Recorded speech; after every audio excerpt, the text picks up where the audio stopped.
Well, let's talk more about this. I'm joined by Samuel Doveri. He's the director of the European Neighbourhood Council and joins me now from Rome. Good to have you with us. I'm just being told that, I do apologise. We have got him back? We haven't got him back. Oh, I'm told, Samuel, we have got you back. Can you hear me? It's Shuli in Istanbul. Good evening. In London, even. Yeah, I can hear you. Excellent. Good evening. Good to have you with us after all that. I'm glad you made it to join us. So let's just talk about the dispute between Turkey and the Netherlands, first of all. How do you see this playing out in the upcoming Dutch elections, particularly where you have a far-right politician who's hoping to make gains? Yeah, I mean, there's no doubt that these kind of diplomatic incidents play into local elections.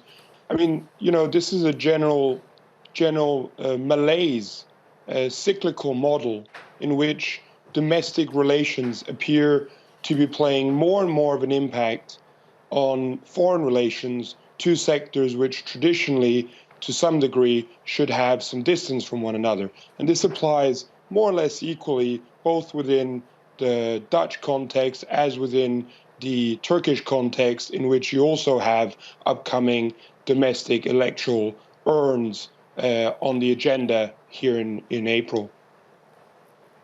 So at the moment, across the EU, we've got Germany, Austria and the Netherlands have all banned Turkish officials from addressing rallies. Is this a pan-EU policy? Do you think other EU states with a Turkish diaspora will take the same view? Well, I think there are two factors to take into account.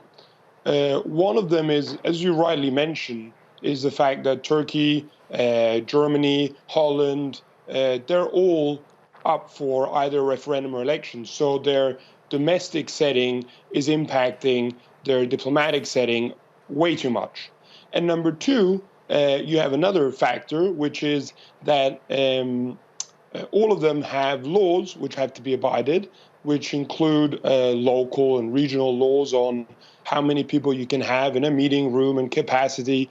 And they all share another issue, which is they all have a direct fear of PKK, Daesh, and other types of terrorism, which basically make sure that they can't overcrowd spaces, and they have to be very meticulous when they organize events for political gatherings and crowds and so on. This is something that Germany and the Netherlands are facing dramatically, and they've had to face with when they had invitations from Turkey for their political leaders to come there. They're scared at the local level. They're scared whether they can handle this capacity. So, yeah, I think you could definitely see more of that considering these two factors, elections and the fear of terrorism. Clearly, good relations with Turkey is an advantage for EU member states. The EU has called for calm. Do you think it should be doing more to try and diffuse this crisis? Absolutely. As far as I'm concerned, from a research perspective on foreign policy, this is very, very poor management of diplomatic crisis. To a large extent, these issues should never have been allowed to escalate so far. And one has to really take them into consideration, the reasons why it's gotten this far. It goes well beyond only the Minister of Family going to the Netherlands or the Turkish foreign minister coming to Europe as well. It goes further back. It goes, especially within the German case, which precedes the Dutch case, it's linked also to the arrest of Dennis Yücel from Die Welt. It's linked to the fact that there is a general aura of anti-Erdoganism, which hasn't been handled properly within diplomatic circles. So you're right, it goes beyond this incident. Okay. Samuel, I'm glad we managed to get you back with us. Thanks very much indeed. Samuel Doveri speaking to us live from Rome there.